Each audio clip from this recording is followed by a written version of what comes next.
السلام علیکم ورحمۃ اللہ وبرکاتہ۔ اللہم صلی علی محمد وعلی آل محمد صلی اللہ علیہ وآلہ وسلم۔ کبھی کبھی زندگی میں ایسا مرحلہ آتا ہے جب انسان ہر ظاہری دروازہ کھٹکھٹا چکا ہوتا ہے، ہر ممکن کوشش کر چکا ہوتا ہے، کاغذات بھی پورے ہوتے ہیں، فیس بھی جمع ہو چکی ہوتی ہے، دعائیں بھی مانگی جا چکی ہوتی ہیں، لیکن پھر بھی کوئی نہ کوئی رکاوٹ آڑے آ جاتی ہے اور معاملہ وہیں کا وہیں رک جاتا ہے۔ کچھ ایسا ہی حال ان بھائی کا تھا۔ وہ بتاتے ہیں کہ گھر کے حالات بھی عام، ذمہ داریاں بھی عام اور خواب بھی عام، مگر ضروری تھا۔ کئی برسوں سے ان کی کوشش تھی کہ بیرون ملک جا کر محنت کریں تاکہ گھر کے حالات سنبھل سکے، والدین کی ذمہ داری ہلکی ہو، قرض کا بوجھ اترے اور زندگی کسی حد تک سکون میں آ جائے۔ اس مقصد کے لیے انہوں نے ویزا اپلائی کیا، ایک نہیں دو نہیں بلکہ کئی بار۔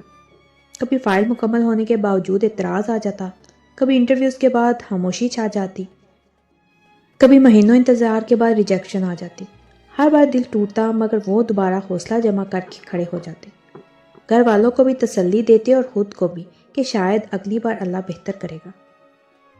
مگر وقت گزرتا گیا اور ناکامیوں کی تعداد بڑھتی گئی، یہاں تک کہ ایک وقت ایسا آیا جب لوگوں کے مشورے، سوالات اور جملے دل میں تیر کی طرح چبھنے لگے۔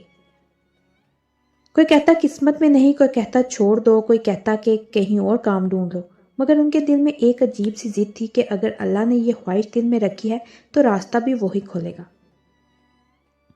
بس دیر ہو سکتی ہے، انکار نہیں۔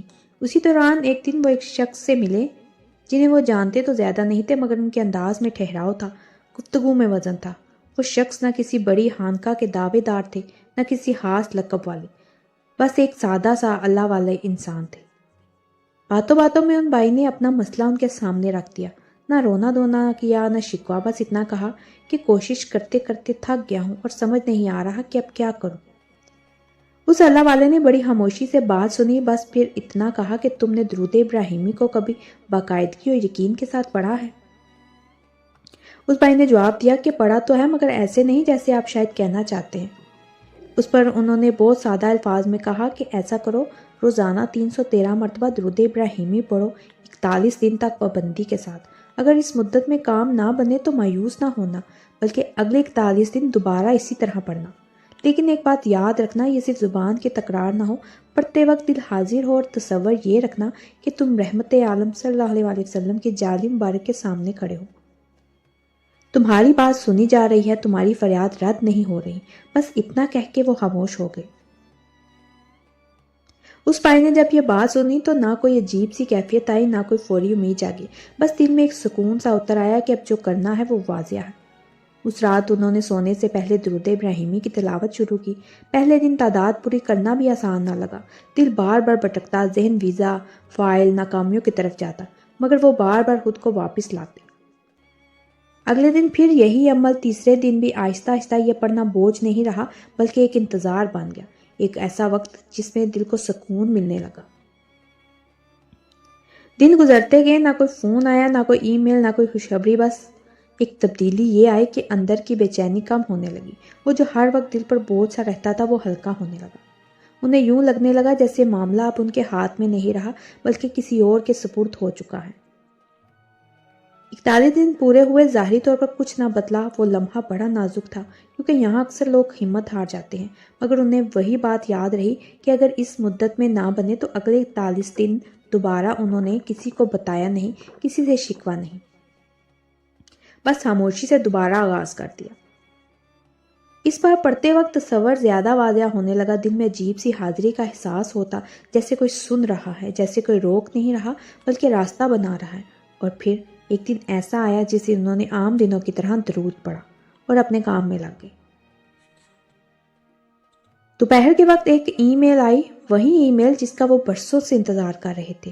ویزا پروسیس میں جو رکاوٹ تھا وہ کلیئر ہو چکی تھی، مزید چند رسمی مراحل باقی تھے۔ یہ پڑھ کر ان کے ہاتھ کانپ رہے تھے، آنکھیں باہر آئیں، کیونکہ یہ وہ خبر تھی جو کبھی ایک دن میں سب کچھ بدل سکتی تھی۔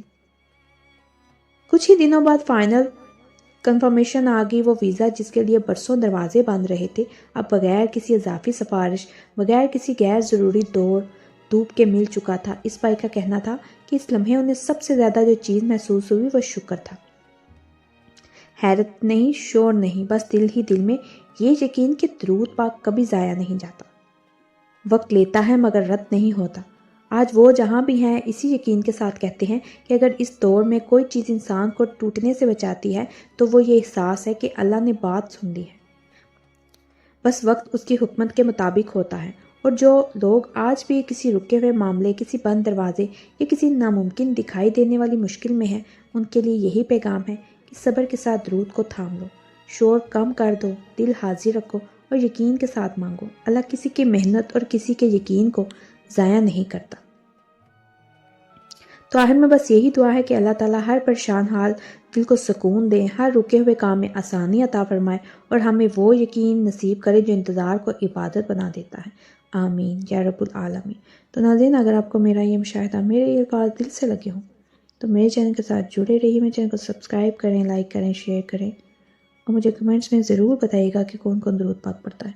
ایک نئے مشاہدے کے ساتھ دوبارہ حاضر ہوں گی۔ جزاک اللہ۔